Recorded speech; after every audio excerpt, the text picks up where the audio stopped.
દીધું છે આ કોલેજમાં છે શું, કેવું છે ડિપાર્ટમેન્ટ, કેવી છે કોલેજ, તો એનું બ્રીફ ઇન્ટ્રોડક્શન લગભગ પોણો કલાક સુધી તમને બતાવી દઉં પ્રેઝન્ટેશનના ફોર્મમાં, અને પછી તમને કોલેજ ટૂર પર લઈ જઈશ કે ગ્રુપ પાડી દઈશું 3 ગ્રુપ, અને કોલેજમાં કયા ક્લાસરૂમ છે તમારા, કઈ લેબોરેટરી છે આજે બતાવી. ઓકે, તો આ આઉટલાઈન રહેશે આજની કે ભાઈ ઇન્સ્ટિટ્યૂટનું વિઝન મિશન. હવે વિઝન મિશન એ બધી જરૂરિયાત એટલા માટે છે કે આપણી કોલેજ એનબીએ લેવા જઈ રહી છે, બરાબર. જે ડિગ્રી છે એનબીએ ની કે જે કોલેજને મળશે, તો એના મેડમ છે જે ઇલેક્ટ્રિકલના રેગ્યુલર હેડ છે અને ઇન્ચાર્જ પ્રિન્સિપાલ છે કોલેજમાં અત્યારે. ઓકે, અને આપણી કોલેજ જે છે એ એઆઈસીટી એટલે ઓલ ઇન્ડિયા ટેકનિકલ એજ્યુકેશન જે છે દિલ્હી, એના અંદર બધી ટેકનિકલ ઇન્સ્ટિટ્યૂટ હોવી જોઈએ, એના અંદર બી છે અને જીટીયુના અંદર એફિલિએટેડ. અને આપણો ઇન્સ્ટિટ્યૂટનો ટાઈમિંગ 10:30 થી 6:10 સુધીનો છે, અને આપણી કોલેજની વેબસાઇટ છે પછી તમે નોટ કરી દેજો, બરાબર છે. ખાલી ગૂગલમાં લખો કેજે પોલિટેકનિક એટલે આવી જશે. એમાં તમે આખી ઇન્સ્ટિટ્યૂટની વેબસાઇટ પર આખું સર્ચ કરીને બધું એનાલિસિસ કરી શકો છો, દરેક ડિપાર્ટમેન્ટ આવશે બધું. ઓકે, આપણું કોલેજ કેમ્પસ તમે આવતા વખતે જોયું જ હશે, સ્ટેચ્યુ હતું જે કૃષ્ણલાલ ઝવેરી જે છે એનું સ્ટેચ્યુ છે, એટલે આપણો મેઇન ગેટ જે છે એના તરફથી દેખાતો વ્યૂ છે. હવે આ આપણું કેમ્પસ છે એનું ખાલી બિલ્ડિંગ વાઇઝ બ્લોક વાઇઝ બનાવી દીધું છે. આપણો મેઇન ગેટ છે, આ ગ્રાઉન્ડ છે આખું જે તમે જોયું હશે. આ શરૂઆતમાં એક બિલ્ડિંગ છે એને એડમિન બિલ્ડિંગ કહીએ છીએ, ત્યાં ઓફિસ ને મેડમની ઓફિસ છે, પ્રિન્સિપાલ મેડમની. આપણે અહીંયા છે મેઇન બિલ્ડિંગ પર. ઓકે, આપણે અહીંયા છે મેઇન બિલ્ડિંગ છે આવી રીતે. અહીંયાથી તમે આમ જશો એ બાજુ તો ત્યાં provide a conductive environment for qualitative learning and nature team work. Okay, આ એક મિશન આપણે સિદ્ધ કરવું પડે. પછી foster the skills of employability, innovation and entrepreneurship among student. આ બી એક મિશન આપણે કરવું પડશે. અને bridge of the gap between the curriculum and the industry or society. Okay, એટલે જે તમારી જે કરિક્યુલમ ગેપ છે એને બી આપણે ફૂલફિલ કરવું પડે. આ આપણું જનરલી કોર્સ ઓફર છે કેજે પોલિટેકનિકમાં આપણા કોર્સિસ ઓફર કર્યા છે. ટોટલ 1140 ઇન્ટેક છે આપણી કોલેજમાં, બરાબર. જેમાં સિવિલ એન્જિનિયરિંગ કયા વર્ષમાં આવ્યું એની કેટલી ઇન્ટેક છે એ બતાવેલું છે. પછી ઇલેક્ટ્રિકલ 180 આપણને ખબર છે, mechanical, chemical, CSCDM, computer, environment, EC અને રિન્યુએબલ, બરાબર. આખી કોલેજમાં આટલી બધી ઇન્ટેક છે. ગુજરાતમાં હાઈએસ્ટ ઇન્ટેક છે, બરાબર. 2-3 કોલેજ પછી આનો મારો આવે, એટલે બહુ જૂની અને બહુ રેપ્યુટેડ મોટી કોલેજ કહી શકીએ છે. કે એન્ટ્રી યર 2022, કારણ કે તમે 2022 માં એટલે સૌથી પહેલા બે કોડ જે તમારા એન્રોલમેન્ટ નંબરનું બ્રીફ ડિસ્ક્રિપ્શન છે કે કઈ રીતે તમારો નંબર બને છે. તો પહેલા બે આંકડા એવું બતાવે છે કે યર ઓફ એન્ટ્રી 2022, પછી આપણો ઇન્સ્ટિટ્યૂટનો કોડ છે 645 645, એટલા માટે અહીંયા 645 છે. હવે આપણે બધા ડિપ્લોમાના સ્ટુડન્ટ છે એટલે 03 છે. ઇલેક્ટ્રિકલનો કોડ છે 09, એટલા માટે અહીંયા 09 છે. અને પાછળના 3 ડિજિટ જે જીટીયુ વાળા આપશે તમને જનરલી સરને પ્રમાણે શોર્ટ કરશે એ લોકો, અને આ પ્રમાણે તમારો નંબર એક્ઝેક્ટ બનશે. ઓકે, ઓનલાઈન ફીસ પેમેન્ટ કઈ રીતે કરવાની છે એની ગાઈડલાઈન છે. જે તમે અહીંયા કોલેજની જે ટર્મ ફીસ ભરવાના છો અથવા તો જીટીયુ ની ફીસ ભરો છો તે તમે એસબીઆઈ કલેક્ટ નામનું ગૂગલમાં લખશો તમે એટલે આવી રીતનું વેબ પેજ આવી જશે.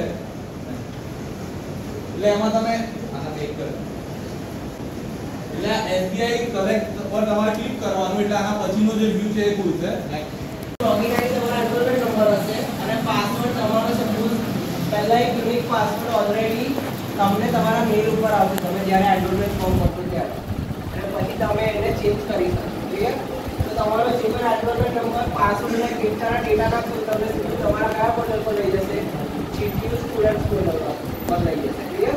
નેક્સ્ટ, આ છે તમારું બેઝિક ઇન્ફોર્મેશન જે ઓલરેડી હશે, પર્સનલ ઇન્ફોર્મેશન જે ઓલરેડી તમારા પોર્ટલમાં આવી જશે. ક્લિયર? તમારે એમાં એડિટ કરવાની જરૂર છે નહીં. નેક્સ્ટ, મેઇન વસ્તુ છે એક્ઝામ ફોર્મ. આ બતાવે તમને એક્ઝામ ફોર્મ. આ એક્ઝામ ફોર્મ પર ક્લિક કરશો એટલે આ રીતે બતાવશે. કઈ હિસ્ટ્રી બતાવશે? જે સપોઝ ફોર એક્ઝામ્પલ તમે ફર્સ્ટ સેકન્ડ તો આવ્યો હોય, ફોર એક્ઝામ્પલ થર્ડ સેમમાં આવ્યા તો તમને અહીંયા બતાવશે થર્ડ સેમ રેગ્યુલર ફોર્મ. અહીંયા તમને આપણું ઓલરેડી હશે એની ડેટ હશે કે ભાઈ કયાથી કયા સુધી ભરવાનું છે, અને સપોઝ તમે ફીસ પે કરી દેશો તો અહીંયા સક્સેસ લખશે કે આ રીતે આવશે લખશે, અને ફાઇનલી તમારો એક્ઝામ ફોર્મ અહીંયાથી ડાઉનલોડ થશે. હવે એક વસ્તુ મેઇન સમજવા જેવી શું છે કે તમે ઓનલાઈન ટ્રાન્ઝેક્શન કરવાના છો, ચાન્સીસ વધારે છે કે તમારી ફોલ્સ ટ્રાન્ઝેક્શન થાય. જેવું પણ એનરોલમેન્ટ નંબર આવશે એટલે કોલેજ પછી તમને અપ્રૂવ કરશે એટલે સીધો તમને મેલ આવી જશે. જે પણ કયા મેલ આઈડી પર આવશે જે તમે એસીપીડીસી માં આપ્યું છે એ આવો સપોઝ મેલ આવી જશે. ક્લિયર? મેલ આવ્યા પછી એક મિનિટ, આ લિંક છે, લિંક પર ક્લિક કરશો એટલે સીધું તમને જે આઈડી પોર્ટલ પર ત્યાં લઈ જશે. એમાં શું હશે હું તમને કહી દઉં. તમારું યુઝર આઈડી શું હશે? દર વખતે જે તમારા આઈડી પર રોલ નંબર આપે છે ને, તમારો રોલ નંબર હશે, તમારા કયા આઈસીપીડીસી ના કન્ફર્મેશન લેટર એ તમારો આઈસી યુઝર નેમ હોય છે અને પાસવર્ડ તમારો જે હશે આ મેલમાં આવી જશે. લખી દેજો યાર, પાસવર્ડ એ બધા જરૂરી છે. તમારો જે પાસવર્ડ હશે, તમારો યુઝર આઈડી પાસવર્ડ લઈને સામે આવશે મેલમાં. ક્લિયર? નેક્સ્ટ એનો યુઝ કરીને તમે શું કરશો? આ લોગિન થઈ જશે જે યુઝર આઈડી અને password. Next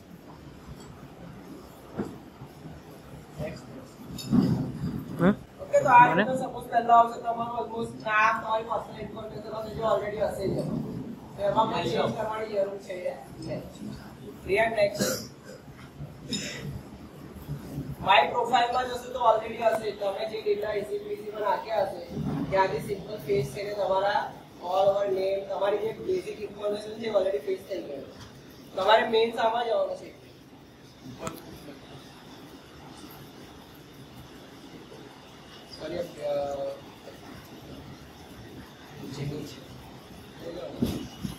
basic information basic છે જે આપણે કરી શકે એ આવી જશે ઓલરેડી. આ બધી ડિટેલ ભરી દેવાની.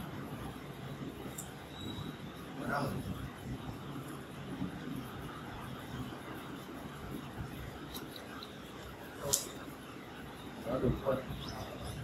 તમારે મેઇન કીધું ને કે સપોઝ તમે જે લોગિન થઈ ગયા તમારી પર બેઝિક જે પર્સનલ ઇન્ફોર્મેશન જોઈ લો, કોઈ ચેન્જ કરવી હોય આઈ થિંક એસ ઇટ તમે જે એડિટ કરેલા ટાઈમ પર જે આપી છે એ જ ડિટેલ આવી અને કોઈ ચેન્જ કરવી હોય તમે એડિટ કરી. ક્લિયર? પણ મેઇન પોઈન્ટ એ સ્ટાર્ટ થાય છે upload photos and document. Clear? તમારો પાસપોર્ટ સાઇઝનો ફોટો અપલોડ કરવાનો રહેશે અને ડોક્યુમેન્ટમાં શું હશે? એક એસએસસી સ્કૂલ લિવિંગ સર્ટિફિકેટ હોય છે, પછી 10th માર્કશીટ હોય છે, પછી કોઈને કેટેગરી લાગતી હોય તો એના પ્રૂફ હોય છે, આટલા પ્રૂફ હોય છે અને સાઇન. આ ચાર વસ્તુ તમે અપલોડ કરશો તો જ તમને આગળ એનરોલમેન્ટ ફોર્મની ફીસ મતલબ જે ભરવાની છે એના ઉપર લઈ જશે. જ્યાં સુધી ડોક્યુમેન્ટ અપલોડ નહીં કરો ત્યાં સુધી ફીસ નહીં કરે. ક્લિયર? આઈ થિંક બે વસ્તુ ઇમ્પોર્ટન્ટ છે, ફોટોસ અને સાઇન. આ બે અપલોડ કરશો એટલે તમે પેમેન્ટના પેજ ઉપર લઈ જશે. બટ તમારે જે બીજા 2 document compulsory, school leaving certificate અને તમારી 10th માર્કશીટ આ પણ કમ્પલસરી, એ પણ તમારે અપલોડ કરવાનું. ક્લિયર? નેક્સ્ટ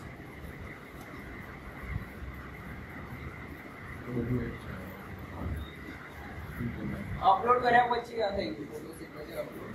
ઓકે, આ પેમેન્ટના પેજ ઉપર મેક અ પેમેન્ટ. ક્લિયર? આ રીતના આવશે તમારા જે પણ તમારો ફિઝિકલ ઓપ્શનમાં ક્રેડિટ કાર્ડ છે, ડેબિટ કાર્ડ છે, જેનાથી તમારે પે કરવી પડે એ પે કરી તમે ફીસ ભરી શકો. ક્લિયર? એ ફીસ ભરાઈ જશે એટલે તમારો જે મેલ આઈડી ફરી આપેલું છે તેના ઉપર તમારા એનરોલમેન્ટ નંબર જે સર આગળ બતાવ્યો સ્ટાર્ટ ફ્રોમ 22 તમને યુનિક એનરોલમેન્ટ નંબર આપી. હવે તમારે જે પણ ટોટલ જે મેં આઈવે પોર્ટલની વાત કરી એનું લોગિન કરવું હોય તો તમારો આવે મતલબ એનરોલમેન્ટ નંબર જનરેટ થયા પછી તમારો યુઝર આઈડી શું હશે? એનરોલમેન્ટ નંબર અને પાસવર્ડ શું હશે જે ઓલરેડી પહેલા મેલમાં આવ્યો હતો એ તમારે ફરી ચેન્જ કરવો. એના ફરગેટ પાસવર્ડથી તમે તમારો જે પાસવર્ડ આપ્યો એ તમે રાખી શકો. ક્લિયર? નેક્સ્ટ હવે બીજી જ્યારે બસ ફિનિશ સ્ટાર્ટ સપોઝ કરીને રિસીપ્ટ જનરેટ થઈ જશે. તમારો એનરોલમેન્ટ નંબર તમારા મેલ ઉપર આવી ગયો તો સમજો કે સોરી એનરોલમેન્ટ ફોર્મ પર આવી. ક્લિયર? એનરોલમેન્ટ નંબર આવો જોઈએ સરે કીધું 22 લખેલો આવી જશે. બસ નેક્સ્ટ. હવે સપોઝ વાત કરીએ એક્ઝામ ફોર્મની. હવે exam form normally first second exam form તમારા આઈબીએમ ના પોર્ટલ પર આવે. કયા? જીટીયુ આઈબીએમ પોર્ટલ અને થર્ડ સેમ પછીના બધા ફોર્મ જીટીયુ સ્ટુડન્ટ પોર્ટલ પર આવે. એ પોર્ટલનું ફાઇનલ કેટલો છે? જીટીયુ આઈબીએમ પોર્ટલ અને બીજું જીટીયુ સ્ટુડન્ટ પોર્ટલ. ક્લિયર? બંને ગૂગલમાં સર્ચ કરો સિમ્પલ ડાયરેક્ટ તમને ના હોમ પેજ ઉપર લઈ લો. રાઈટ? હવે સપોઝ આ તમારું શું છે?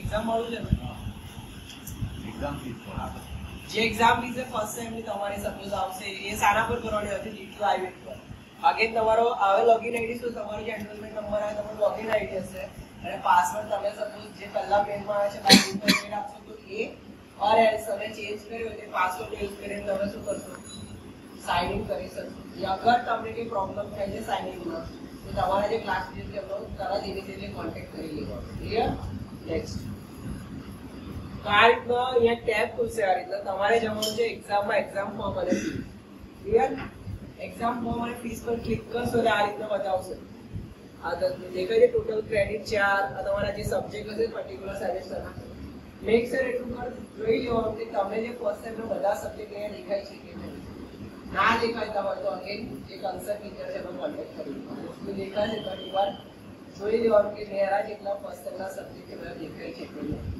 ક્લિયર એ કર્યા પછી સપોઝ મેકઅપ પેમેન્ટ કરશો એટલે કોઈ પણ તમારો જે ઓપ્શનથી ક્રેડિટ કાર્ડ એડ કરવા માટે તમે એનાથી ફીસ ભરી શકો ક્લિયર ગાડી નો આઈડિયા અને આમાં I think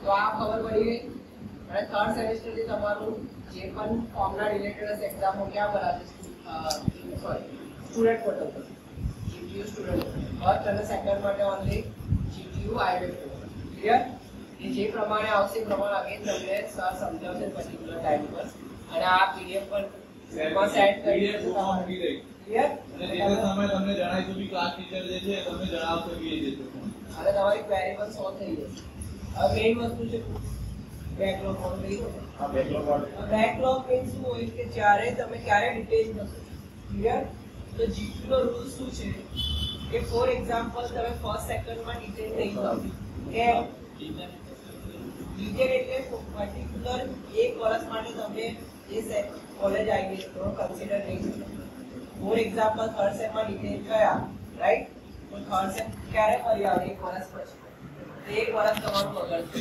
detail clear yes or નો એ ક્યારે થશે કે ફોર એક્ઝામ્પલ થર્ડ સેમમાં ફર્સ્ટ અને સેકન્ડમાં ડિટેલ નહીં થાવ unless and until for example કોઈ ફર્સ્ટ સેમ એક્ઝામ ફોર્મ જ નહીં ભરતું ક્લિયર એક્ઝામ ફોર્મ જ ના ભર્યું હોય તો એનું શું થાય ફર્સ્ટ સેમ ફરી કરવું એ ડાયરેક્ટ સેકન્ડ સેમમાં જાય કયા કેસમાં એક્ઝામ ફોર્મ જ ના ભરે તો કારણ કે ફોર એક્ઝામ્પલ તમે ફર્સ્ટ સ્ટેન્ડર્ડમાં ભરો છો ફર્સ્ટ સ્ટેન્ડર્ડમાં એક્ઝામમાં નહીં ભરો સેકન્ડ સ્ટેન્ડર્ડમાં જવાય ના જ તો સિમિલર લોજિક છે કે ફર્સ્ટ સેમ એક્ઝામ ફોર્મ ના ભર્યું તો તમારે સેકન્ડ સેમમાં જવાય નહીં वो example similarly second same exam form ना भरो तो તમારે થર્ડ સેમ માં જવાય એક્ઝામ ફોર્મ ભરો બહુ ઇમ્પોર્ટન્ટ બટ ફર્સ્ટ અને સેકન્ડ સેમ માં તમે રિટર્ન થાય એનો રીઝન શું છે કે ફોર એક્ઝામ્પલ ફર્સ્ટ સેમ માં તમે એક્ઝામ આપી અને બધામાં ફેલ થઈ ગયો તો હવે તમે સેકન્ડ સેમ માં એલિજિબલ થશો કેમ કે જે સેમ માં આપણે જવું છે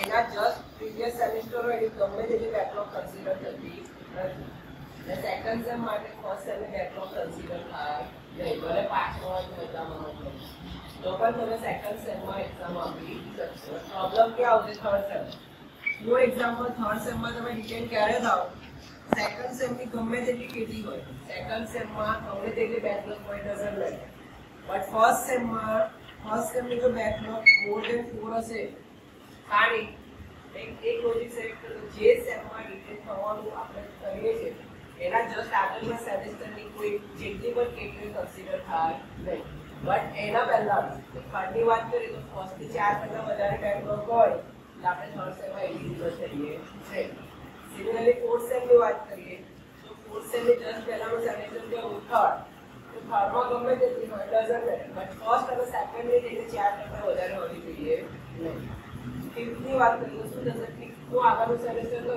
ફોર્થ ફોર્થમાં ગમે તેટલી હોય ડઝન્ટ મેટર ફર્સ્ટ સેકન્ડ અને થર્ડ ત્રણ સેમેસ્ટર થઈને 4 કરતાં વધારે હોવી જોઈએ બાકી તમારું એક વર્ષ પતશે ક્લિયર ઓકે તો બે વસ્તુ યાદ રાખી લો કે જ્યારે પણ સેમેસ્ટર સ્ટાર્ટ થાય તો એક ટર્મ ફીસ આવશે એ સારા પર ભરાશે જે આગળ સરે બતાવું SPA કલેક્ટિવ ક્લિયર આરે સેકન્ડ આવશે એક્ઝામ ફી આ બે બહુ જ ઇમ્પોર્ટન્ટ આ બેમાં એક પણ મિસ થઈ ગયો તમારું સેમેસ્ટર મિસ થવાના ચાન્સીસ રહેલા મિસ એટલે 25 વર્ષ ક્લિયર એટલે એ રીતે હેબિટ બનાવો કે સપોઝ કાઉન્ટિંગની ડેટ આવી કે 5 થી 15 વચ્ચે ભરવાની છે માઇન્ડમાં તમે પહેલા જ દિવસે ભરી દો. ક્લિયર? અને 15 દિવસે ભરશો તો પણ દિવસ સીલ કરવાનો છે, 5 ભરશો તો પણ દિવસ સીલ કરવાનો. ક્લિયર? સિવિલની એક્ઝામની કોઈ આવી હતી કે ભાઈ 10 થી 25% પેમેન્ટ કરવાનું છે તો 10 ફિનિશ કરજો. ક્લિયર? છેલ્લા દિવસે રાહ જોશો. જો રહી ગયું ફોર્મ તો પછી કારણ કે યુનિવર્સિટીના હાથમાં ડેટ એકવાર પૂરી થઈ જાય પછી મોસ્ટલી કન્સિડર થતું. અને એક્ઝામ ફોર્મ ના ભરે તો ભલે તમારું suppose second same exam form ભરવાનું રહી જશે, રહી જાય. ફર્સ્ટ સેમ આખું ક્લિયર હોય તો પણ તમે ખબર રહી જશે. ક્લિયર? હવે આગળનું તમને સૌથી પહેલા એનરોલમેન્ટનું પ્રોસેસ છે, બરાબર? જો તમારું એનરોલમેન્ટ ફોર્મ ભરવાનું બાકી રહી જાય એટલે તમે યુનિવર્સિટી સાથે એનરોલ થયા નથી, એટલે તમારું એડમિશન બાય ડિફોલ્ટ કેન્સલ કરાશે. એટલે અહીંયા જેટલા હાજર છે બધા ખાસ ધ્યાન રાખવાનું કે મારે એનરોલમેન્ટ ફોર્મ એટલે કે એના માટેની ફી ભરવાની છે. એ ફી નહીં ભરો પછી તમે આવશો કે હું ભૂલી ગયો, મારા નેટ બેન્કિંગમાંથી કપાઈ ગયા, પાછા આવી ગયા, એ ડેટ પછી આવશો તમારી કોઈ ક્વેરી સાંભળવામાં આવશે નહીં. એટલે કયા 3 પ્રોસેસ ધ્યાનમાં રાખવાના? સૌથી પહેલા એનરોલમેન્ટનો પ્રોસેસ, પછી ટર્મ ફીસ જે તમે બતાવી એસબીઆઈ ઓનલાઈન પર ભરાશે, અને એક્ઝામ ફીસ. જો આ 3 વસ્તુ તમારું કમ્પ્લીટ થાય તો તમે સેમ 1 માટે એલિજિબલ થશો.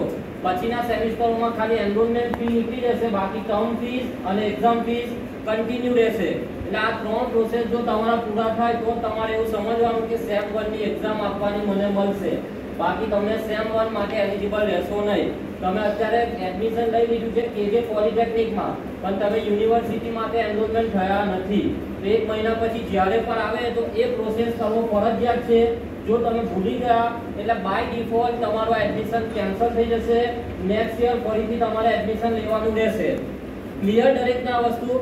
ને સરે તમને કીધું કે આમાં પાસવર્ડ બાય ડિફોલ્ટ આવી જશે. જો પાસવર્ડ તમે ચેન્જ કરો તો એ પાસવર્ડ તમારે મોબાઈલમાં કે બુકમાં કોઈ પણ જગ્યાએ લખી લેવાનો, બરાબર? એને ભૂલી જશો વારે ઘરે ફોરવર્ડ પાસવર્ડનો ઓપ્શન નહીં આવે, એટલે પાસવર્ડને યાદ રાખો, લખી લો કોઈ પણ જગ્યાએ, તમારા પેરેન્ટ્સ સાથે પણ શેર કરી દો. ઓકે? અને એમાં સરે કીધું એ રીતના કે ફોટો અપલોડ કરવાનો છે તો એમાં તમારો 5મા ધોરણનો 6થા ધોરણનો ફોટો નાખવાનો નથી, બાકી રિજેક્ટ થશે. તો ફોટો નાખવાનો છે અત્યારનો લેટેસ્ટ, અત્યારનો તમારી પાસે આ મહિનાનો ફોટો હોય તો ઠીક, ના હોય તો અહીંયાથી જ્યાં પછી ફોટો પડાવવાનો છે નવો તમારે પાસપોર્ટ સાઇઝનો ફોટો, ને એ જ ફોટો અપલોડ કરવાનો છે. વારે ઘડીએ ફોટો ચેન્જ નહીં થાય, એ જ ફોટો આખા 3 વર્ષ ચાલુ રહેશે. એટલે કમ્પલસરી દરેકે પાસપોર્ટ સાઇઝ ફોટો ના હોય તો પડાવી લેવાનો, એનરોલમેન્ટની પ્રોસેસ ચાલુ થાય એ પહેલા. ક્લિયર? અને સિગ્નેચર યાદ રાખવાની કે તમે જે સિગ્નેચર કરી છે એ સિગ્નેચર તમારી હોલ ટિકિટ પર આવશે અને એક્ઝામમાં પણ તમારે એ સિગ્નેચર કરવાની રહેશે, બરાબર? એટલે જૂના ફોટા મહેરબાની કરીને તમારા 6થા ધોરણના, 7મા ધોરણના, 8મા ધોરણના ફોટા અપલોડ કરતા નહીં. ફોટો અપલોડ કરતી વખતે એવું નહીં કે અહીંયા ઊભો છે તો મોબાઈલથી તું મારો પાડી દે, એ ફોટો નહીં. પાસપોર્ટ સાઇઝનો ફોટો સ્કેન કરી લો. તમે અત્યારે ફોટો કરાવવા જાઓ તો સ્ટુડિયો વાળાને કહેવાનું કે મને પેનડ્રાઈવમાં આની સોફ્ટ કોપી આપી દો, બરાબર? તમે પૈસા આપો છો ને, જ્યાં પૈસા આપે ત્યારે આપણી માનવની વૃત્તિ હોય કે પૂરેપૂરું વસૂલ કરવાનું, તો પૈસા માટે ફોટા માટે ત્યાં પૈસા આપશો ને તો એની સોફ્ટ કોપી લઈ લેવાની તમારે. ક્લિયર? બાળપણનો ફોટો અપલોડ કરશો તો તમારું જે ડિપ્લોમા સર્ટિફિકેટ આવશે એમાં બી એ ફોટો આવશે. જો ભલે 3 વર્ષ પછી એ સર્ટિફિકેટ જે લાઈફ ટાઈમ તમે યુઝ કરશો વધારે. એટલે મેન આ પ્રોસેસ એનરોલમેન્ટ, એક્ઝામ ફીસ અને ટર્મ ફીસ. અને બીજું એક વસ્તુ શું નોટિસ કરવામાં આવ્યું કે તમે એનરોલમેન્ટ કરાવી દો, એક્ઝામ ફોર્મ ભરતા જ નથી એટલે તમારો નંબર જ ના આવે, પરીક્ષા આપવા માટે તમે એલિજિબલ જ નથી. એટલે સરે કીધું એ રીતના કે જે પહેલી તારીખ છે એ પહેલી તારીખે ફી ભરી દેવાની. અને ફી ભરો પછી શું ધ્યાનમાં રાખો કે તમે ખાલી ફી ભરી દીધી તો છૂટી ગયા એવું નહીં. ટ્રાન્ઝેક્શન સ્ટેટસ સક્સેસ આવવું જોઈએ. જો પેન્ડિંગ હશે તો 2-3 દિવસમાં એવું થાય કે પૈસા તમારા એકાઉન્ટમાં પાછા આવી જાય અને તમે એવું સમજો કે મારી ફી તો ભરાઈ ગઈ છે, છેલ્લા દિવસે આવશો કોઈ ક્વેરી તમારી સાંભળવામાં નહીં આવે, પેન્ડિંગમાં હોય 2-3 દિવસે જાતે ચેક કરી લો કે બેંક એકાઉન્ટમાં એન્ટ્રી પાડી દો કે પૈસા પાછા આવી ગયા છે. જો આવી ગયા છે તો ફરીથી ભરો, કે કોઈ પ્રોબ્લેમ આવે છે તો ડિપાર્ટમેન્ટમાં આવીને ક્લાસ ટીચરનો કોન્ટેક્ટ કરો. અને બીજું એક વસ્તુ કે જે ટેલિગ્રામમાં જે ગ્રુપ બનાવ્યું છે એનામાં બધાના નંબર છે, તમારે કોઈ પણ ફેકલ્ટીને કોલ કરવાનો નથી. અહીંયા કોલેજમાં રૂબરૂ આવીને મળી જવાનું જે કંઈ પ્રશ્નો હોય, બરાબર? કારણ કે ફેકલ્ટી આખો દિવસ કામમાં હોય, તમારો ફોન ના પણ રિસીવ કરે, તમે એવું એલિગેશન કરો કે મેં ફોન કર્યો તો તમે રિસીવ નહીં કર્યો, તો કોઈના કોલ ના પણ રિસીવ થાય. એટલે અહીંયા રૂબરૂમાં તમારે કે તમારા છોકરાએ કે છોકરીએ જાતે આવીને જે તે સરનો કોન્ટેક્ટ કરી દેવાનો, કોઈના ફોન પર સવાલ પૂછવાના નહીં કે ફોન કરવાનો નહીં. ક્લિયર? બરાબર, જે માહિતી હશે ટેલિગ્રામ ગ્રુપમાં તમને મળશે ખરી દરેક માહિતી, પણ તમે ઘરે બેસીને જ એવું વિચારો કે મારા બધા કામ ઘરે બેસીને થઈ જાય, કોલેજ જવું જ ના પડે, તે વસ્તુ પોસિબલ નથી. બરાબર, એટલે આ 3 પ્રોસેસ ખાસ તમારા ધ્યાનમાં હોવા જોઈએ. એનરોલમેન્ટ, ટર્મ ફીસ અને એક્ઝામ ફીસ. આ 3 વસ્તુ સક્સેસ જાય એટલે તમારું બધી વસ્તુ ક્લિયર. બરાબર, પછી તમે જે પહેલા સેમેસ્ટરની જે ફી ભરશો એમાં તમારી આ લાઇબ્રેરી માટેની ફી પર આવી જશે. એના માટે અલગથી કોઈ ફી આપવાની જરૂર નથી.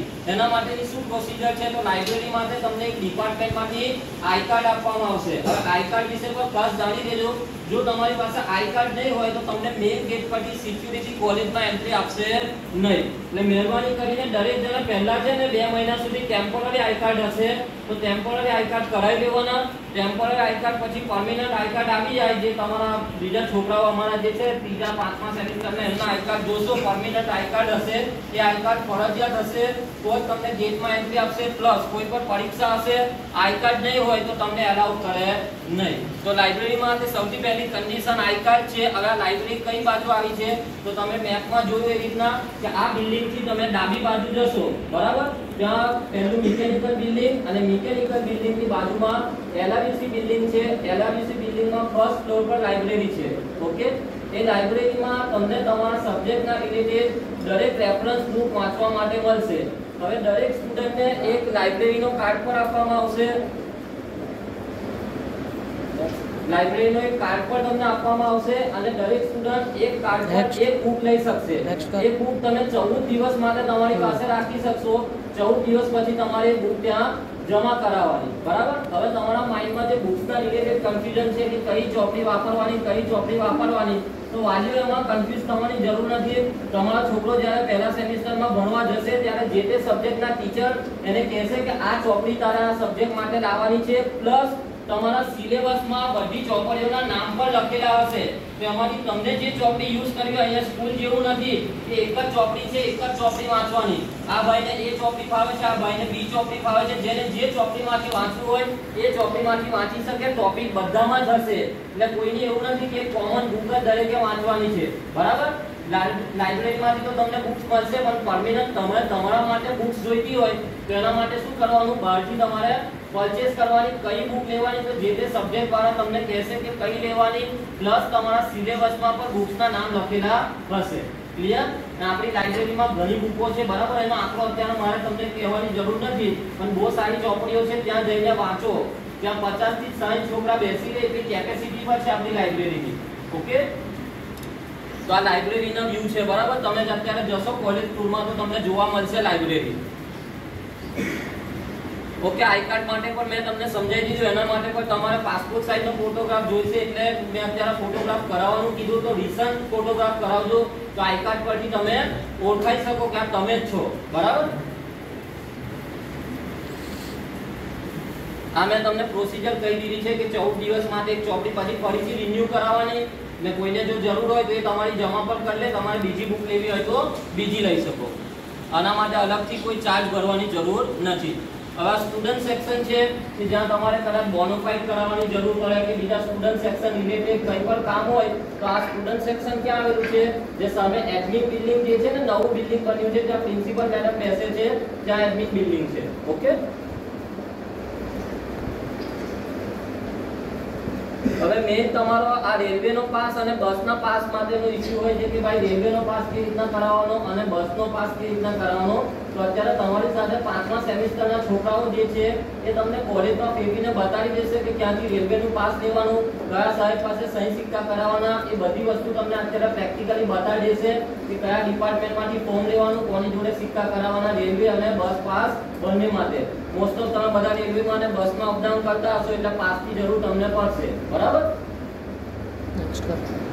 તો આ કયા ફેકલ્ટીને મળવાનું છે, તો રેલવે પાસ માટે આ તમને રૂબરૂમાં જ બતાવી દેશે કે ક્યાં જવાનું છે. બરાબર, એટલે આ ફેકલ્ટીના નામ યાદ રાખવાની એને જોવાની જરૂર નથી. બસ પાસ અને રેલવે પાસ માટે સ્ટુડન્ટ્સ તમને અત્યારે ગાઈડ કરી દેશે. હવે એના ટાઈમિંગ છે કે કયા ટાઈમ પર ઇશ્યુ થાય. તો રેલવે પાસ અને બસ પાસ 3 થી 5 નો ટાઈમ છે. આખો દિવસ નહીં કે તમે જ્યારે જાઓ ત્યારે થાય કામ. બરાબર, 3 થી 5. પછી માર્કશીટ માટે એ આપણા ડિપાર્ટમેન્ટમાંથી લેવાની હોય. માર્કશીટ આપણા લેબ આસિસ્ટન્ટ છે જે નીચે મશીન લેબ તમને બતાડે ત્યાંથી લેવાની છે. અને સ્કોલરશિપ માટે પણ તમને ગાઈડન્સ આપશે અત્યારે સ્ટુડન્ટ્સ કઈ સ્કોલરશિપ ત્યાંથી ફોર્મ ભરાય. નેક્સ્ટ કરો, એમાં અહીંયા પર લખ્યું છે જુઓ કેટલી સ્કોલરશિપ ચાલે છે. તો એસસીબીસી સ્કોલરશિપ, તો એના માટે તમારે મિકેનિકલ ડિપાર્ટમેન્ટમાં કોન્ટેક્ટ કરવાનો રહેશે રૂમ નંબર 14 માં. એસસી એસટી સ્કોલરશિપ માટે સિવિલ ડિપાર્ટમેન્ટમાં અને મિકેનિકલ ડિપાર્ટમેન્ટમાં અહીંયા ફેકલ્ટીના નામ લખ્યા છે એમનો કોન્ટેક્ટ કરવાનો. એમવાયએસવાય સ્કોલરશિપ માટે એ કેમિકલ ડિપાર્ટમેન્ટમાં અને મિકેનિકલ ડિપાર્ટમેન્ટમાં, અને માઇનોરિટી માટે તમારે જનરલ ડિપાર્ટમેન્ટમાં કોન્ટેક્ટ કરવાનો છે. બંને ફેકલ્ટી જનરલ ડિપાર્ટમેન્ટના છે એટલે ત્યાં જનરલ ડિપાર્ટમેન્ટ માટે, બરાબર. કોઈ પણ એક સ્કોલરશિપ તમે લઈ શકો, કોઈ પણ વિદ્યાર્થી બધી સ્કોલરશિપ માટે એલિજિબલ ના થાય, બરાબર. આ કઈ સ્કોલરશિપ કેટલી મળે છે તો એ કહેવાની જરૂર નથી, બરાબર, એ તમને ખ્યાલ જ હશે. હવે ઇલેક્ટ્રિકલ એન્જિનિયરિંગ ડિપાર્ટમેન્ટ વિશે તમને વધુ માહિતી સ્નેહલ સર આપશે, બરાબર. જે કંઈ બી માહિતી આપવામાં આવી એ બધી આપણા ઇન્સ્ટિટ્યૂટ રિલેટેડની હતી કે આપણી સંસ્થામાં આપણે જે જોઈએ છે તમારી જરૂરિયાતની વસ્તુઓ જે હતી. આગળ બી સરે કીધું કે લાઇબ્રેરીની અંદર બધી બહુ ચોપડી આપણી પાસે અવેલેબલ છે અને બધાના ટાઇટલ બી અલગ અલગ છે. તો બેટા હવે તમને એટલા માટે જણાવીએ કે તમે હવે મોટા થઈ ગયા છો. અત્યાર સુધી તમારી પાસે પાઠ્યપુસ્તક હતા ધોરણ 10 સુધી, એટલે કે બધાની ચોપડી એક સરખી. હવે એ જરાક કૂવામાંથી બહાર નીકળવાનું છે. હવે તમારી ઈચ્છા થઈ એ ચોપડી તમારે બનશે. એન્જિનિયરિંગની અંદર કોઈ એવી બાંધેલી ચોપડીઓ નથી કે આ ચોપડી જ વાંચવાથી તમે સારા એન્જિનિયર બનો. જ્યારે બી તમે સિલેબસની કોપી તમારા હાથમાં આવશે તો ત્યાં પાછળ છે ને 10 થી 12 ચોપડીઓ લખેલી હશે.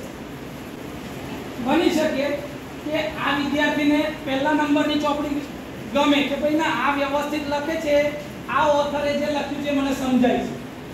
કોકને 5 નંબર વાળા ઓથરની ચોપડી સમજાતા ગલત છે અને દરેક બુકની સંખ્યા લગભગ 14 થી 15 ચોપડીઓ એક ટાઇટલ વાળી હોય. કે ધારો કે એક નંબર જે સિલેબસમાં લખ્યો છે તો એની 15 ચોપડી અવેલેબલ હોય તો એનાથી એ ટાઇટલ વાળા 15 છોકરાઓ એ બુક લઈ શકે છે લાઇબ્રેરીમાંથી. જ્યારે એ રિટર્ન કરે ત્યારે બીજા છોકરાઓ બી એ ચોપડીઓ ફરીથી લઈ શકે છે. તો એ પ્રોસિજર તમારે ફોલો કરવાની છે આખું સેમેસ્ટર. પણ સર અમે તો ઇલેક્ટ્રિકલ એન્જિનિયરિંગમાં એડમિશન લીધું છે તો આપણા ડિપાર્ટમેન્ટ વિશેની માહિતી શું? આગળ બી તમને જે સરે કીધું એ પ્રમાણે આપણી સંસ્થામાં ઇલેક્ટ્રિકલ એન્જિનિયરિંગ 1961 થી ચાલે છે. 1961 તે ટાઈમ દરમિયાન 30 છોકરાના ઇન્ટેક સાથે કેજે પોલિટેકનિક ચાલુ કરવામાં આવી હતી અને એમાં બી આજે નીચે જે ગ્રાઉન્ડ ફ્લોર છે જે આગળ આપણે બેસીએ છીએ તે જ બિલ્ડિંગ એટલી હતી. સમયાંતરે જરૂરિયાત પડી અને જેમ જેમ ઇન્ટેક વધ્યો એમ બધા અલગ અલગ કન્સ્ટ્રક્શન થયા છે. બાકી પહેલા ખાલી નીચેનો એક ગ્રાઉન્ડ ફ્લોર જે હતો એના પર જ કોલેજ ચાલુ થઈ હતી. ઘણા લોકોના મમ્મી પપ્પા કે કાકા કાકી એ લોકો આ સંસ્થામાં ભણેલા છે, સિવિલ એન્જિનિયરિંગ ડિપાર્ટમેન્ટમાં, મિકેનિકલમાં અને ઇલેક્ટ્રિકલમાં. એટલે 1961 થી ચાલે છે એટલે લગભગ 60 વર્ષ જૂની સંસ્થા છે. તો 60 વર્ષની અંદર આ સંસ્થાએ બધું બહુ મેળવ્યું છે. એટલે ધીરે ધીરે કરતા જે સોસાયટીની નીડ હતી અને જે ઇન્ડસ્ટ્રી આપણી આજુબાજુ ઇન્ડસ્ટ્રીયલ એરિયા છે કયા કયા? દહેજ, અંકલેશ્વર, ભરૂચ, ઝઘડિયા, આજુબાજુમાં એટલી બધી કંપનીઝ છે કે જે અહીંયા આગળ પ્લેસમેન્ટ માટે દર વર્ષે આવે છે. એટલે એ લોકોની સંખ્યા જે સ્ટુડન્ટ ઇન્ટેક વધારવો પડતો હતો. બીજું કે રેલ પાટા પર નજીક છે સંસ્થા એટલે અહીંયા આગળ દર વર્ષે ઇન્ટેક વધતો જાય છે.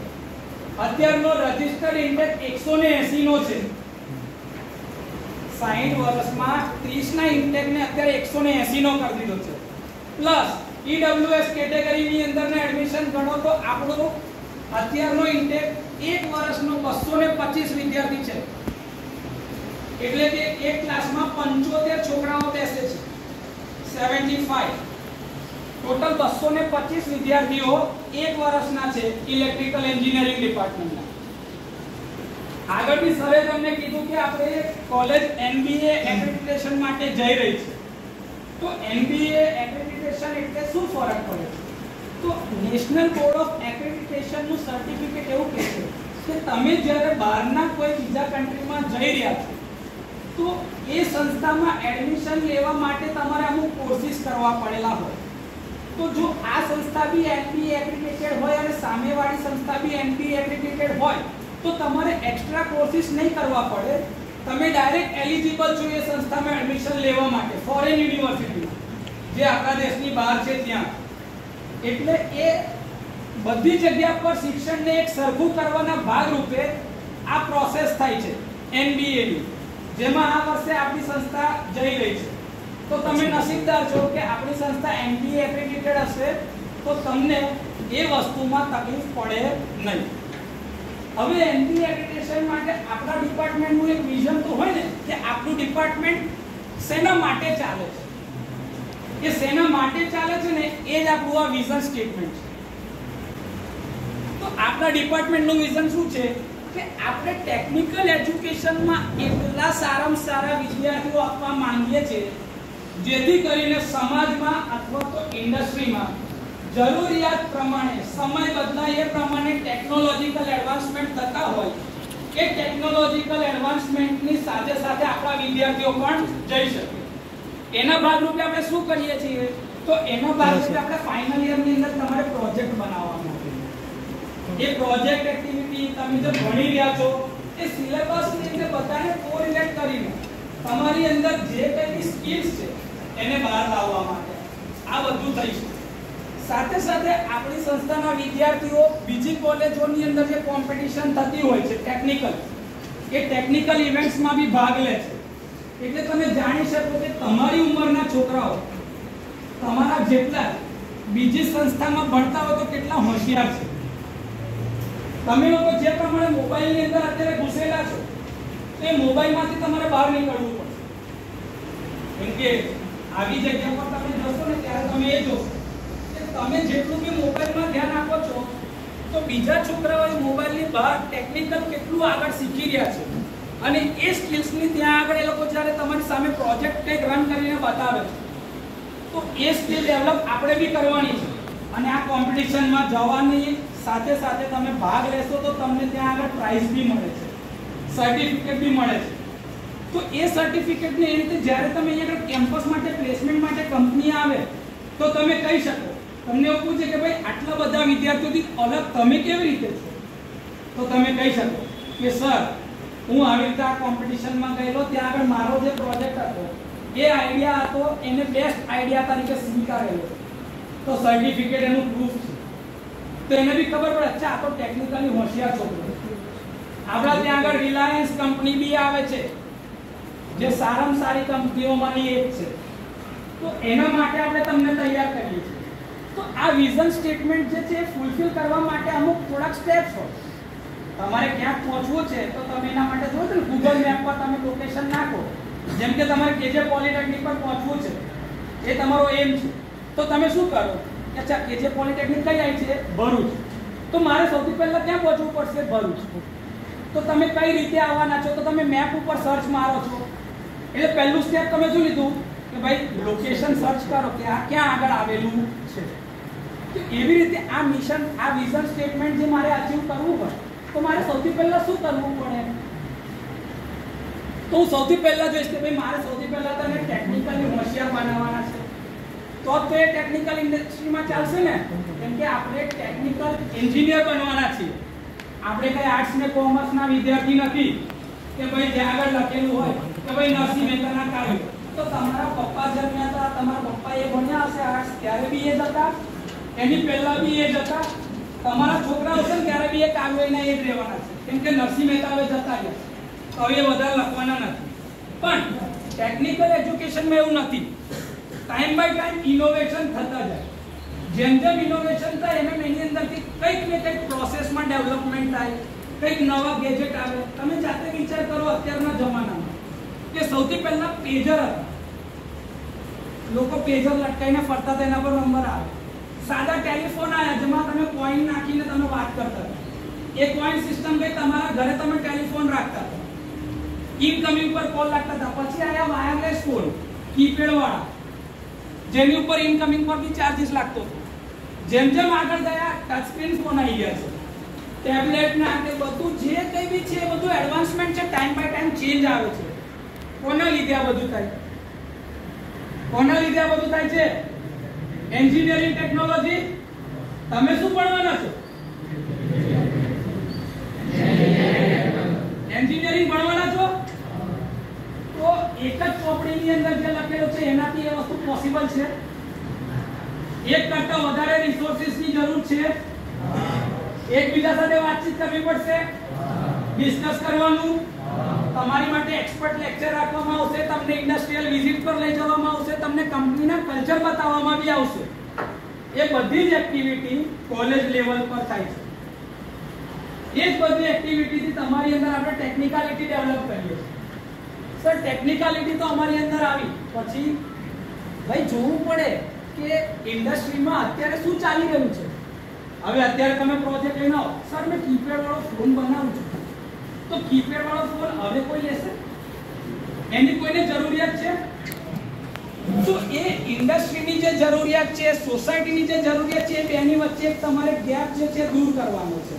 તો બીજો પોઈન્ટ એ છે, જો મેકઅપ ફોર ધ શોર્ટફોલ, કે ભાઈ તમે જે ભણી રહ્યા છો અને ઇન્ડસ્ટ્રીની જે જરૂરિયાત છે એ બંનેની વચ્ચેની ગેપ જે છે આપણે ઓછી કરવાની.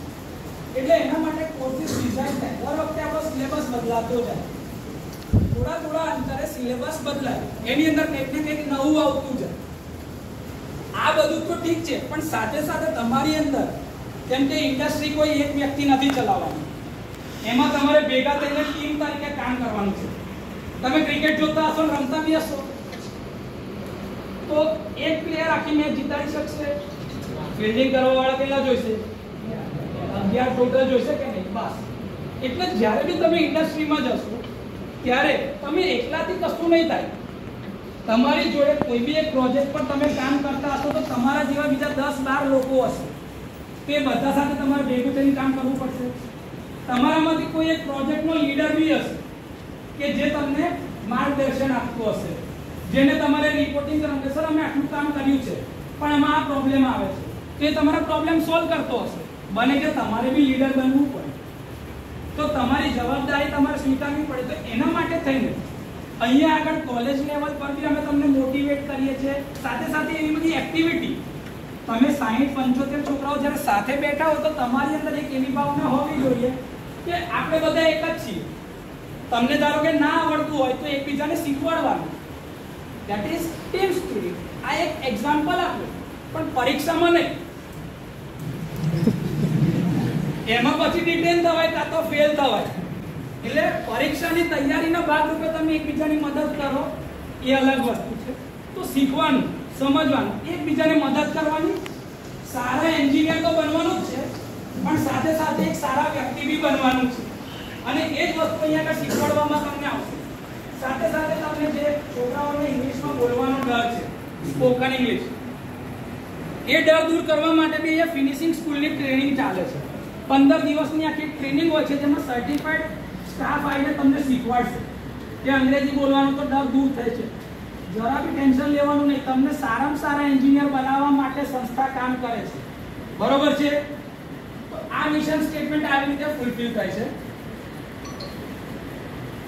આટલો આપણો સ્ટાફ છે અત્યારે, એઝ ઓન ટુડે, આજની તારીખમાં આપણે આટલા 21 જણ છે આ ડિપાર્ટમેન્ટમાં, જેમાં પ્રિન્સિપલ મેડમ જે છે એ ઇન્ચાર્જ પ્રિન્સિપલના રોલમાં બી છે અને આપણા regular head of the department પણ એ જ છે. એટલે એડમિનિસ્ટ્રેટિવને લગતી કામગીરી ત્યાં આગળ એ કરતા હોય છે અને ડિપાર્ટમેન્ટને લગતી કામગીરી અહીંયા આગળ બજાવતા હોય છે. બાકી બધા તમારા જે છે એ બધા લેક્ચરર છે. હવે મેડમ ધારો કે ઇન્ચાર્જ પ્રિન્સિપલના રોલમાં હોય, ત્યાં આગળ એ કામ કરતા હોય, તો ડિપાર્ટમેન્ટને ચલાવવા માટે કોઈ વ્યક્તિ જોઈએ. તેમાં વૈભવી લાઇન્સવાળા મેડમ છે, જે આપણા ડિપાર્ટમેન્ટના ઇન્ચાર્જ એચઓડી છે. એટલે કે નાની મોટી વાતચીત જે છે એના માટે ત્યાં પ્રિન્સિપાલ પાસે પરમિશન લેવા દોડવાનું હોતું નથી. એ બધું અહીંયા આગળ ડિપાર્ટમેન્ટ લેવલ પર થાય. દરેક છોકરાઓ માટે ક્લાસ ટીચર રાખેલા હશે. એ ક્લાસ ટીચર આટલામાંથી જ કોઈ હશે. એટલે તમને જે ક્લાસ ટીચર અલોટ થાય તમારે એ સાહેબ કાં તો એ મેડમને જ મળવાનું હોય. ક્લાસ ટીચરની જોડે જોડે તમારા મેન્ટર બી હશે. તમારા ગ્રુપના 15-20 છોકરાઓ દીઠ એક મેમ્બર રાખેલો હશે જે તમારું મેન્ટર હશે. એ મેન્ટર મીટિંગમાં તમને જે કંઈ પ્રશ્ન હોય તમે તમારા ક્લાસ ટીચરને કહો, તમારા મેન્ટરને કહો, તમે તમારા હેડ ઓફ ધ ડિપાર્ટમેન્ટને બધાને કહી શકો છો. બરોબર છે. છેલ્લે આ નીચે એક નામ લખ્યું છે 21 નંબર પર, એ તમારા લેબ આસિસ્ટન્ટ છે, મેથલે બારિયા. એ મેડમ તમારા લેબ આસિસ્ટન્ટ છે. જ્યારે તમે હમણાં વિઝિટમાં જશો ત્યારે લેબમાં તમને મળશે. એમની પાસેથી તમારે તમારી માર્કશીટ કલેક્ટ કરવાની છે. તમારી જે માર્કશીટ કલેક્ટ કરવાની આવે એ તમારે એમની પાસેથી જ કલેક્ટ કરવાની છે. આપણી જે આગળ છે આ ડિપ્લોમાનો ફૂલ ટાઈમ કોર્સ છે. તો ડિપ્લોમા 3 વર્ષનું છે, 1 વર્ષના 2 સેમેસ્ટર, એટલે ટોટલ તમારા 6 સેમેસ્ટરનો આખો કોર્સ છે. આ 6 સેમેસ્ટરની અંદર જ્યારે તમારું પહેલું સેમેસ્ટર ચાલુ થાય છે 23 સપ્ટેમ્બરથી ચાલુ થશે તમારું પહેલું સેમેસ્ટર, અને એ સેમેસ્ટર પતશે 24 જાન્યુઆરી 2023 ના. આ ઇન્ફોર્મેશન તમારી જીટીયુની વેબસાઇટ ઉપર અવેલેબલ જ છે. તમે આ લિંક ઉપર ક્લિક કરશો તમને દેખાશે. અમે આ બધી જ ઇન્ફોર્મેશન તમારા સુધી પહોંચાડવાના જ છીએ. એકવાર ઓરિએન્ટેશન પ્રોગ્રામ પતશે પછી તમને જરૂરી દરેક માહિતી તમારા ટેલિગ્રામ ગ્રુપમાં આપવામાં આવશે. તારીખ છે 23 સપ્ટેમ્બર 2022. ત્યારથી તમારું સેમેસ્ટર 1 સ્ટાર્ટ થઈ જશે. બરોબર છે. આ તમારા પહેલા સેમેસ્ટરના સબ્જેક્ટ છે. તમને એવું થાય કે સર અમારે કયા સબ્જેક્ટ ભણવાના છે, તો આની અંદર ઇલેક્ટ્રિકલનો એક સબ્જેક્ટ છે ડીસી સર્કિટ જે તમારે ભણવાનો છે. ડીસી સર્કિટ જે છે આપણા ઇલેક્ટ્રિકલનો સબ્જેક્ટ છે જે તમારે ભણવાનો છે. બાકી બધા સબ્જેક્ટ તમારા જનરલ ડિપાર્ટમેન્ટ અથવા તો ઇન્ટર ડિપાર્ટમેન્ટ હશે. જેમ કે તમારું મેથેમેટિક્સ છે તો એ જનરલ ડિપાર્ટમેન્ટનું છે. ઇંગ્લિશની કમ્યુનિકેશન સ્કિલ ડેવલપમેન્ટ વાળું જે છે એ તમારું હ્યુમાનિટી એન્ડ સાયન્સ એટલે અગેન જનરલ ડિપાર્ટમેન્ટમાં જશે. એન્જિનિયરિંગ કેમિસ્ટ્રી તો એ બી જનરલ ડિપાર્ટમેન્ટનો સબ્જેક્ટ છે. Basic information and communication technology આ તમારું કમ્પ્યુટરને લગતી soft skill, word, excel, power point, paint આ બધી જ છે બેસિક એપ્લિકેશન જે કમ્પ્યુટરની અંદર છે. કમ્પ્યુટરનું હાર્ડવેર શું છે બધું સમજાવવા માટે તમને એક સબ્જેક્ટ ઓફર કરવામાં આવે છે જેથી કમ્પ્યુટર ટેકનોલોજી સાથે તમે ફેમિલિયર થઈ શકો. આ આપણું ડિપાર્ટમેન્ટ લેશે અથવા તો મિકેનિકલ ડિપાર્ટમેન્ટનો સ્ટાફ આવશે અથવા તો કમ્પ્યુટર ડિપાર્ટમેન્ટનો સ્ટાફ આવશે તમને ભણાવવા માટે. સ્પોર્ટ્સ એન્ડ યોગા જે છે એ બી જનરલ ડિપાર્ટમેન્ટનો એક સબ્જેક્ટ છે જેમાં તમારે રમવાનું આવશે, યોગા પ્રેક્ટિસિસ આવશે, એટલે તમને ફ્રી સેશન થોડુંક મળે કે ભણવાથી થોડાક બાજુ જેમાં મેડિટેશન તમને કરાવશે. અમુક આસનો જે તમારે જે નોર્મલ દિવસોમાં કરવાના હોય રેગ્યુલર રૂટીનમાં જેનાથી તમારી હેલ્થ સારી રહે, તમારું મેન્ટલ લેવલ એક સારું રહે, એના માટે આ બધી પ્રેક્ટિસિસ છે જેને આપણે સિલેબસમાં જ ઇન્ક્લુડ કરેલું છે. સાથે ફિઝિકલ ફિટનેસ મેન્ટેન થાય એના માટે સ્પોર્ટ્સ બી અહીંયા આગળ થાય છે. આપણે ત્યાં આગળ સ્પોર્ટ્સ ફેર બી થાય છે એટલે સ્પોર્ટ્સ ઇવેન્ટ જેની અંદર ક્રિકેટ, વોલીબોલ, કબડ્ડી બધી જ ઇવેન્ટ બી અહીંયા આગળ થશે જેમાં તમારે બધા ભાગ લેવાનો છે. બરોબર છે. દરેક જણાનું નામ દરેક સ્પોર્ટ્સમાં જોઈએ. અહીંયા આગળ નહીં શીખો તો ક્યારે શીખશો? વિરાટ કોહલી કઈ જન્મીને થોડી કઈ બેટ લઈને આવ્યો, પ્રેક્ટિસ કરીને શીખ્યા. તમારી પાસે 3 વર્ષનો સમય છે, કોઈ એન્ટ્રી ફી નહીં, મફત જ રમવાનું છે. તો મફત રમવા માટે શું કામ ચિંતા કરવાની? કેવું રમશો એ ઇમ્પોર્ટન્ટ નથી, કેટલું રમશો એ ઇમ્પોર્ટન્ટ છે. બરોબર છે. બધી એક્ટિવિટીમાં ભાગ લેવાનો છે. બેસિક મિકેનિકલ એન્જિનિયરિંગ જે સબ્જેક્ટ છે એમાં મિકેનિકલનો સ્ટાફ અહીં તમને ભણાવશે. અને અગેન કીધું ડીસી સર્કિટ આપણા ઇલેક્ટ્રિકલનો સબ્જેક્ટ છે એ ભણાવશે આપણા ઇલેક્ટ્રિકલના સ્ટાફ. આ સેમેસ્ટર 2 ના સબ્જેક્ટ છે. જે સબ્જેક્ટ બીજા સેમેસ્ટરમાં તમે ભણવાના છો આ એનું લિસ્ટ છે. એન્વાયરમેન્ટ એન્ડ સસ્ટેનેબિલિટી એ અગેન જનરલ ડિપાર્ટમેન્ટ વાળા તમને ભણાવશે. ફિઝિક્સ છે એ જનરલ ડિપાર્ટમેન્ટનો સબ્જેક્ટ છે. Basic engineering drawing and graphics એ તમને એન્જિનિયરિંગ ડ્રોઈંગ શીખવાડવા માટે મિકેનિકલ એન્જિનિયરિંગનો સ્ટાફ આવશે. બરોબર છે. પછી ઇન્ડિયન કોન્સ્ટિટ્યુશન જે છે એ અગેન જનરલ ડિપાર્ટમેન્ટનો સ્ટાફ તમને ભણાવશે કે ભારતનું સંવિધાન શું છે, આપણું બંધારણ શું છે. તમને આપણા બંધારણ આપણા સંવિધાન જોડે થોડા ફેમિલિયર કરવાના ભાગરૂપે આ સબ્જેક્ટ એડ થયેલો છે. બરોબર છે. બેસિક્સ ઓફ સિવિલ એન્જિનિયરિંગમાં આપણે સિવિલ એન્જિનિયરિંગનો સ્ટાફ આવીને તમને ભણાવશે. એન્જિનિયરિંગ મેથેમેટિક્સ જનરલ ડિપાર્ટમેન્ટમાં ત્યાં તમને મેથ્સ ભણાવશે અને એસી સર્કિટ જે છે આપણા ઇલેક્ટ્રિકલનો સબ્જેક્ટ છે. તો પહેલા 2 વર્ષમાં મોટા ભાગના સબ્જેક્ટ તમારા ઇન્ટરડિસિપ્લિનરી અથવા તો જનરલ ડિપાર્ટમેન્ટમાંથી હશે. જેવું ત્રીજું સેમેસ્ટર ચાલુ થશે પછીના સબ્જેક્ટ અહીંયા આગળ નથી એડ કરે, કેમ કે પછી તમે ઇલેક્ટ્રિકલમાં જ છો, તમારે ઇલેક્ટ્રિકલમાં ચાન્સ. આ પહેલા 2 સેમેસ્ટરના સબ્જેક્ટ કેમ બતાવ્યા કે તમને ખબર પડે કે તમારે બીજા ડિપાર્ટમેન્ટના સ્ટાફ સાથે ભણવાનું છે, બરોબર છે. એટલે અહીં આગળ લિસ્ટ આઉટ કરેલા છે પહેલા 2 સેમેસ્ટરના સબ્જેક્ટ. ત્રીજા સેમેસ્ટરના સબ્જેક્ટ ચોથાના, પાંચમા, છઠ્ઠાના એ એડ કરેલા નથી. એની પાછળનું કારણ એ બી છે કે તમારો સિલેબસ ચેન્જ થઈ રહ્યો છે. આ વર્ષે ત્રીજા સેમેસ્ટરનો નવો સિલેબસ આવશે. જે મેં તમને કીધું ને કે ઇન્ડસ્ટ્રી સાથેની જે ગેપ ફૂલફિલ કરવા માટે થોડા સમય સિલેબસ બદલાતો જાય. તો તમારા જે સિનિયર છે જે ત્રીજા સેમેસ્ટરમાં આવશે એ લોકો માટે સિલેબસ અત્યારે અપડેટ થઈ રહ્યો છે. એ જેવું અપડેટ આવશે એટલે તમને ખબર પડશે. તમારે એ નવો સિલેબસ જ ભણવાનો છે. હવે તમે કહો સર નવો સિલેબસ અમારે જ ભણવાનો. અરે ભાઈ તમારા માટે જૂનો સિલેબસ બી નવો જ હતો ને. કોઈ ડિપ્લોમા કરીને આવ્યું તો જૂનો બી નવો જ છે સિલેબસ તમારા માટે. પણ નવા સિલેબસની અંદર નવા ટોપિક્સ આવતા હોય જે ઇન્ડસ્ટ્રીમાં તમારે કામ લાગતા. આ તમારી એક્ઝામિનેશન પ્રોસેસ વાળું જે છે તો એમાં આપણે ત્યાં આગળ સૌથી પહેલા તમારે 2 ટાઈપની એક્ઝામ આપવાની થાય. એક ઇન્ટરનલ અને બીજી એક્સટર્નલ. ઇન્ટરનલ પરીક્ષા તમારે સત્રની અંદર મધ્યમાં એટલે કે મધ્ય સત્ર પરીક્ષા કહેવાય ગુજરાતી મીડિયમ વાળા છોકરાઓ માટે ખાસ. બાકી ઇન્ટરનલ એક્ઝામ થાય છે એ તમારા મિડ ઓફ ધ સેમેસ્ટર થાય કે જેમાં તમારો 60% સિલેબસ કવર થયેલો હશે, એમાંથી તમને શીખવાડવામાં આવે અને તમારી પરીક્ષા લેવામાં આવે કે તમે કેટલું શીખ્યા છો. આની અંદર જો તમે ફેલ થશો અથવા તો પણ છેલ્લી તારીખ સુધી રાહ જોવાની નહીં તો તમે 5 સબ્જેક્ટ કે 6 સબ્જેક્ટ જે બી ઓફર થયા છે એની પરીક્ષા નહીં આપી શકો. એટલે તમારી ટોટલ આવી રીતે 2 એક્ઝામ થાય, ઇન્ટરનલ અને એક્સટર્નલ. બીજી તમારી અમુક સબ્જેક્ટમાં વાયવા એક્ઝામ બી હોય. એની અંદર બને કે ઇન્ટરનલ એક્ઝામ ના બી હોય તો તમારે જે ટર્મ વર્ક તમને આપવામાં આવે એ તમારે ટર્મ વર્ક પૂરું કરીને સબમિટ કરવાનું હોય. એ ટર્મ વર્ક તમારે ગ્રુપમાં બી સબમિટ કરી શકાય અથવા તો ઇન્ડિવિડ્યુઅલ એક્ટિવિટીના ભાગરૂપે બી તે તમને ગાઈડ કરે જે તે સમય એ પ્રમાણે તમારે કામ પૂરું કરવાનું રહેશે. આ કોઈ બી એક કમ્પોનન્ટમાં તમે ફેલ થયા એનો મતલબ તમારી એક બેકલોગ આવી ગઈ. કોઈ બી એક ધારો કે તમે સબમિશન આપવાનું ભૂલી ગયા તો તમારી એક બેકલોગ કન્સિડર થશે. આવી 4 બેકલોગ થાય, ધારો કે તમારી પહેલા સેમેસ્ટરમાં આવી 4 બેકલોગ છે તો તમે સેકન્ડ સેમમાં જઈ શકો. પણ જેવા તમે થર્ડ સેમમાં આવશો તો સેકન્ડ ને ભૂલી જવાનું. એટલે ફર્સ્ટ સેમમાં જો તમારી 4 બેકલોગ હશે તો તમે થર્ડ સેમમાં આવી જ નહીં શકો. તો તમે એની ફીસ બી નહીં ભરી શકો, તમારે રાહ જોવાની છે.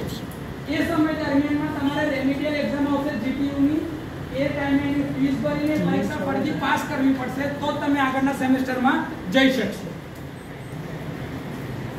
આપણે ત્યાં આગળ સંસ્થા લેવલ પર જીટીયુ જે છે એ એડમિન બિલ્ડિંગને પહેલા માળ પર છે, સ્ટુડન્ટ સેક્શનની ઉપર. ત્યાં આગળ જીટીયુ કોઓર્ડિનેટર છે શાહનવાઝ મેમણ સર, બરોબર છે.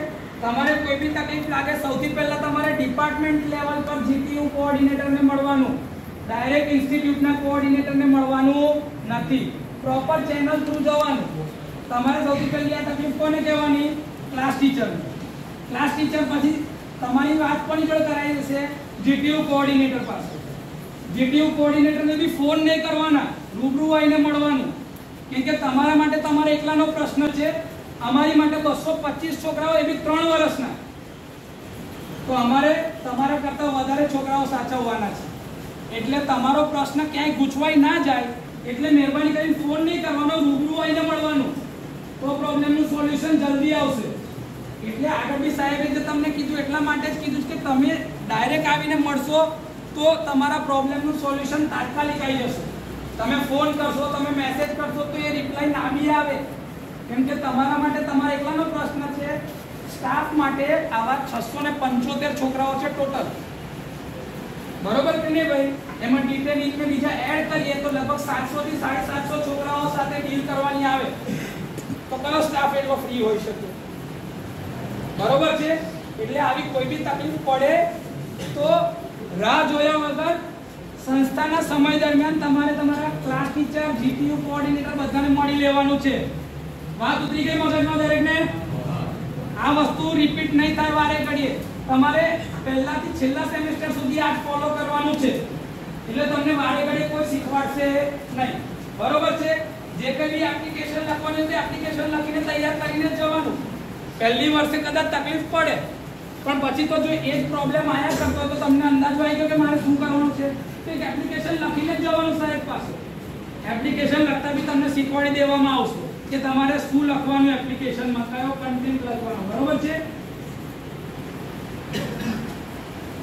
આ હમણાં તમને જ્યારે ફિલ્ડ વિઝિટમાં લઈ જાય નીચે કોલેજ બતાવવા માટે ત્યારે તમને આ બધી લેબોરેટરી બી બતાવવામાં આવશે. આપણી પાસે 3 લેબોરેટરી છે. એક છે ઇલેક્ટ્રિકલ મશીન લેબોરેટરી, જેમાં ત્રીજા અને ચોથા સેમેસ્ટરના મશીનને લગતા પ્રેક્ટિકલ ત્યાં થાય છે.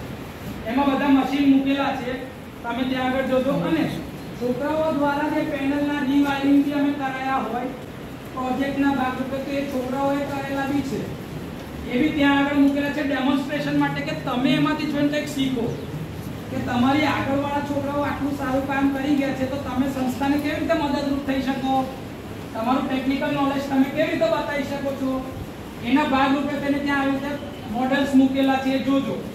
બીજી છે ઇલેક્ટ્રોનિક્સ લેબોરેટરી, જેની અંદર તમારા basic electronics, power electronics, DC circuit, AC circuit અને ટ્રેક્શન ની જે બીજા જે સબ્જેક્ટ છે જેમાં તમારે થિયરી વાળા એક્ઝામ આવે છે તમારા ક્લાસરૂમમાં જ બેસીને લખવાના આવે છે પ્રેક્ટિકલ. માઇક્રોપ્રોસેસર ને 5 સબ્જેક્ટના જે પ્રેક્ટિકલ થશે આ ઇલેક્ટ્રોનિક્સ લેબોરેટરીમાં થશે. અને છેલ્લી છે કમ્પ્યુટર લેબોરેટરી, જે તમને આગળ પહેલા સેમેસ્ટરમાં બીઆઈસીટી સબ્જેક્ટ આવશે, જે કમ્પ્યુટર રિલેટેડનું કામ છે તે. અને પ્રોજેક્ટ રિલેટેડની કઈ ઇન્ફોર્મેશન તમારે ગૂગલ પર સર્ચ કરવી હોય, કઈ રિસોર્સિસ શોધવા હોય, પ્લસ તમારે જે કંઈ બી ભણવું હોય એના અમારા રેકોર્ડેડ સેશન બી છે એ આપણી ઈ લાઇબ્રેરીમાં મૂકેલા છે, તો તમે આવીને એક્સેસ કરી શકો. આપણા ડિપાર્ટમેન્ટની એક યુટ્યુબ ચેનલ બી ચાલે છે, જેના ઉપર સ્ટાફ જે રેકોર્ડ કરે છે સેશન લેક્ચર જે ડિલિવર કર્યા હોય એ અમુક અપલોડ કરેલા છે. અમુક એક્ટિવિટી છોકરાઓની છે કે છોકરાઓએ કયા કયા પ્રોજેક્ટ બનાવ્યા હતા, એ પ્રોજેક્ટનું બી છોકરાઓએ જાતે વિડીયો ઉતાર્યા છે, એ વિડીયો બી એની ઉપર અવેલેબલ છે. તો એ તમને મોટિવેટ કરવા માટે છે કે તમારા આગળવાળા છોકરાઓ જો એ કામ કરી શકતા હોય તો તમે બી કરશો, કરી શકો ને શું, અને કરવાના જ છો. બરોબર? ના અવાજ નહીં આવતો? કરવાના જ છે ને? આ તમને લેબોરેટરી અંદર જે તમને બતાવશે, આ લેબોરેટરી બધી જોવાની છે. જો આ ઇલેક્ટ્રોનિક્સ છે, આ સીઆરઓ લઈને ડીએસઓ લઈને આ મેડમ જો પ્રેક્ટિકલ કરાવે છે. પેલા દિવસે એક છોકરીએ મને પૂછ્યું તો સર અહીંયા છોકરીઓ એડમિશન નથી લેતી, જો લે છે ભાઈ અને ભણે બી છે. આ તમારી કમ્પ્યુટર લેબોરેટરી જે છે એનો ફોટોગ્રાફ છે. આપણા ત્યાં આગળ ટ્રેનિંગ એન્ડ પ્લેસમેન્ટ એક્ટિવિટી મેં જે તમને કીધું છે તમને જોબ આપવા માટે અહીંયા બધી બહુ કંપની આવે છે, એનું લિસ્ટ છે. બધી નહીં લખી, જેટલી આવી છે કેટલી લખી છે. આના કરતાં વધારે કંપનીઝ આવે છે જે તમને અહીંયા આગળ મિનિમમ સ્કેલ 10,000 થી લઈને 25-30,000 સુધી મહિનાનો પગાર આપે છે ટ્રેનિંગ પીરિયડમાં. 1 વર્ષની ટ્રેનિંગ અથવા તો 6 મહિનાનો જે ટ્રેનિંગ પીરિયડ કંપનીનો હોય એ પૂરો થયા પછીથી તમને વધારે સેલરીની જોબ ત્યાં આગળ જ ઓફર કરે છે કંપની પોતે. બરોબર છે? ત્યાં આગળ જવાનું એના માટે બી તમને તૈયાર કરવામાં આવશે. આપણે એટલી કોશિશ કરીશું કે તમને ટેકનિકલ સવાલો ઇન્ટરવ્યુ કેવી રીતે ફેસ કરવાના, એનો કેવી રીતે જવાબ આપવાના, ત્યાં આગળ ઇન્ટરવ્યુમાં હાજર થતી વખતે કેવા કપડાં પહેરવાના, કોની સાથે કેવી રીતે વાત કરવાની, બધું શીખવાડવામાં આવશે. બરોબર છે? મેં આગળ બી તમને કીધું કે રફ ડાયમંડમાંથી તમને પ્રાઇસલેસ ડાયમંડ બનાવવામાં આવશે. પ્રાઇસલેસ નો મતલબ કિંમતી સમૂહ. બરોબર છે? તમને અમૂલ્ય બનાવવા માટે સંસ્થા મહેનત કરે છે. હવે તમારે નક્કી કરવાનું છે કે તમે રફ ડાયમંડ છો કે નહીં. કેમ કે બધા છોકરાઓને કઈ નોકરી મળતી નથી. એની પાછળ જવાબદાર કોણ છે?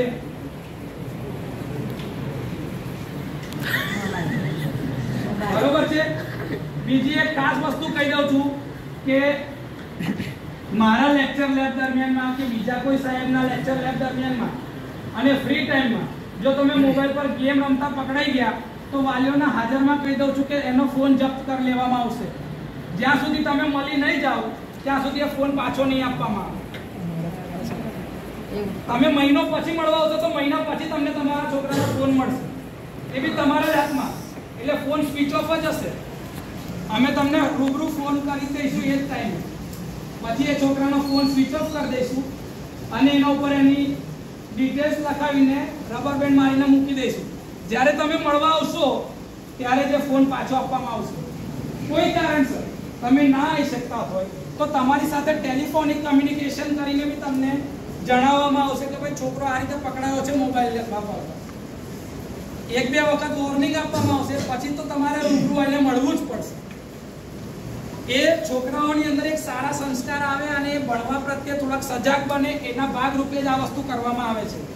કેમ કે અહીંયા આગળ ઘણી વખત એવું થયું કે છોકરાઓ ટ્રેન પકડવા જતા મોબાઈલની અંદર ઘૂસી ગયા હોય અને ટ્રેનની નીચે આવી ગયા હોય. આવા એક્સિડન્ટ આપણા બાળકો સાથે ના થઈ જાય એટલે એમને સજાગ રાખવાના ભાગરૂપે આવી રીતે ફોનની અંદર વધારે જોઈએ ગેમ રમતા અને મેસેજ કરતા અને પિક્ચરો જોતા અને બધા કરતા ફાલતુ કામ કરતા પકડાશે તો મોબાઈલ લઈ લેવામાં આવશે.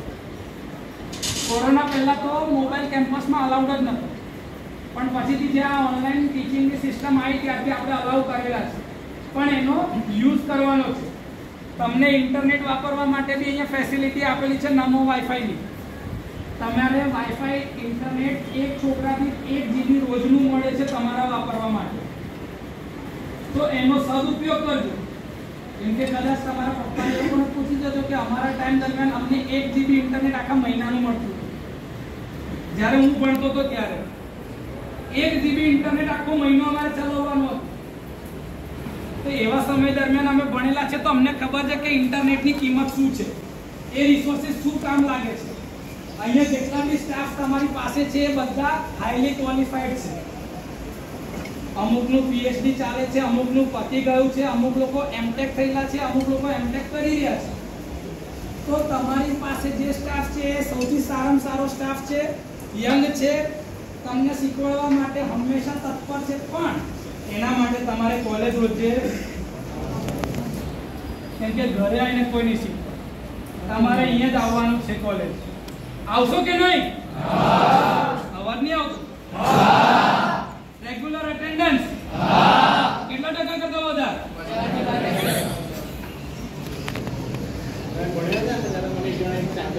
જો જે વાત આપણે આગળ કરીએ છીએ તમારી અટેન્ડન્સ વાળું જોયું થોડા નિયમો છે જે તે વખતે તમને કહેવામાં આવશે. તમારે હવે કોલેજના કેમ્પસની વિઝિટ કરવાની છે. તમે જે સંસ્થામાં ભણવાના છો એ સંસ્થાનું કેમ્પસ એટલું મોટું છે એ તમે જોઈ લો, કેમ કે અટવાઈ જવાશે. આ પરીક્ષા કયા ક્લાસમાં છે? કેમ કે બધા બિલ્ડિંગ ને બધા ક્લાસરૂમ એટલે બતાવી દેવામાં આવશે કેમ કે પરીક્ષા તમારા ક્લાસરૂમમાં નહીં હોય. યુનિવર્સિટીની જે એન્ડ સેમેસ્ટર એક્ઝામ થાય તો બને તમે આ બિલ્ડિંગમાં ભણી રહ્યા છો પણ તમારી બીજા બિલ્ડિંગમાં એક્ઝામ હશે. એ બધા ક્લાસરૂમ બી તમને બતાવી દેશે. આ છોકરાઓ જે છે આખી કોલેજ હવે ઓળખી ગયા છે. તો આ વર્ષે તમારે ધ્યાનથી જોવાની, 2 વર્ષ સુધી આ પ્રેક્ટિસ ફોલો કરવાની છે અને 3જા વર્ષે જ્યારે નવા છોકરા આવે ત્યારે તમારે બતાવવાની છે. કેટલા જણ જશે? અલા ફાઇનલ યર પર નહીં આવો. આશા છોડ દીધી હું બધા.